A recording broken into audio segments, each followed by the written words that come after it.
शहर नूरगढ़ अपनी संपन्नता और व्यापार के लिए प्रसिद्ध था। यहाँ की गलियां हमेशा रौनक से भरी रहती थीं। लेकिन हर शुक्रवार को एक अनोखा दृश्य देखने को मिलता था। शहर के मुख्य चौराहे पर एक व्यक्ति खड़ा होता, हाथ में कोड़ा लिए, और बुलंद आवाज में कहता, कोई है जो मुझे कोड़े मारे, मेरी पीठ पर घाव लगाए, बदले में मैं उसे इनाम दूंगा।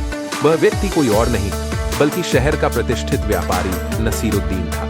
हर हफ्ते यह अजीब नजारा दोहराया जाता। लोग आश्चर्य से देखते, लेकिन कुछ लालची लोग इनाम के लोभ में उसके शरीर पर कोड़े बरसाने से पीछे नहीं हटते थे। लेकिन यह सिलसिला यूं ही नहीं चल रहा था। नसीरुद्दीन के चेहरे पर एक रहस्यमयी उदासी थी। उसकी आंखों में कोई गहरा दर्द छिपा था।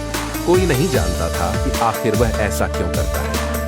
मगर एक दिन जब वहां का राजा भेष बदलकर शहर में घूम रहा था, तो उसने देखा कि एक अजनबी आदमी उसी तरह कोड़े खाने के लिए लोगों से विनती कर रहा था। यह देख नसीरुद्दीन ठिठक गया। वह शख्स कौन था और क्यों वही सब दोहरा रहा था?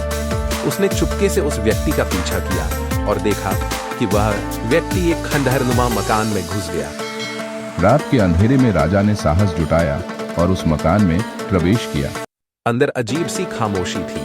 हवा में एक रहस्यमयी सिहरन थी। वह व्यक्ति एक पुराने दर्पण के सामने बैठा था और खुद से बुदबुदा रहा था, मैं अपने पाप धोना चाहता हूँ, मैं अपने पाप धोना चाहता हूँ, लेकिन क्या वे कभी धुल पाएंगे? राजा ने जब उसकी कंधे पर हाथ रखा तो वह व्यक्ति कांप उठा। उसकी आंखों में भय और पछतावे की गहराई थी। नसीरुद्दीन ने धीरे से पूछा, तुम कौन हो और ये सब क्यों कर रहे हो?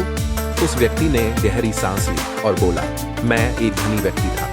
मेरी बस्ती के मजदूर मेरे ये काम करते थे, लेकिन मैंने उनकी मेहनत का कभी सही मोल नहीं दिया। मैंने उनकी कमर पर पड़े घावों को ही उनकी मजदूरी का मापदंड बना दिया था। अगर उनकी पीठ पर जख्म नहीं होते तो उन्हें दिहाड़ी नहीं मिलती। लेकिन फिर एक दिन उसने एक ठंडी सांस ली और जारी रखा। एक दिन मेरे अपने बेटे को अजीब बीमारी हो गई। हर रात उसकी पीठ पर खुद ब खुद गहरे घाव भराते और वह चीख उठता। मैं असहाय था, कोई इलाज काम नहीं आया।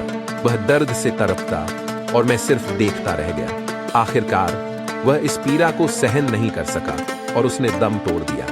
उसके मरने के बाद मुझे एहसास हुआ कि यह मेरे कर्मों की सजा थी। राजा यह सुनकर कांप उठा, क्योंकि वह भी अपने बीते कल के गुनाहों से अच्छी तरह वाकिफ था।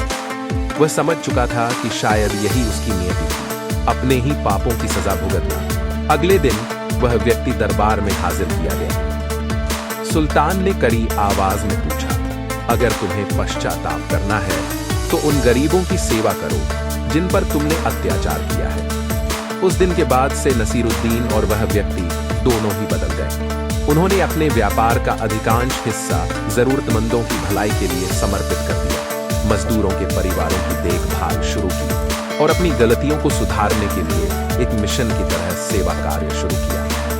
धीरे धीरे लोगों के दिलों में उनके लिए इज्जत बढ़ने लगी। लेकिन नसीरुद्दीन के मन में एक सवाल हमेशा बना रहा, क्या उसके पाप वास्तव में धुल पाएंगे या वह अजनबी व्यक्ति उसकी ही परछाई थी जो उसे चेताने आया था। दोस्तों, कर्मों की सजा आज नहीं तो कल सबको जरूर मिलती है। अगर आज आपने कोई बुरा कर्म किया हो तो वो वापस लौटकर जरूर आता है। ये मत समझना कि उसकी सजा तुम्हें कभी नहीं मिलेगी। उम्मीद करता हूँ कि आपको इस कहानी से बहुत कुछ सीख मिली होगी। अगर वीडियो पसंद आए तो वीडियो को एक लाइक और इसी तरह के और वीडियो देखने के लिए हमारे चैनल को सब्सक्राइब करना ना भूलें।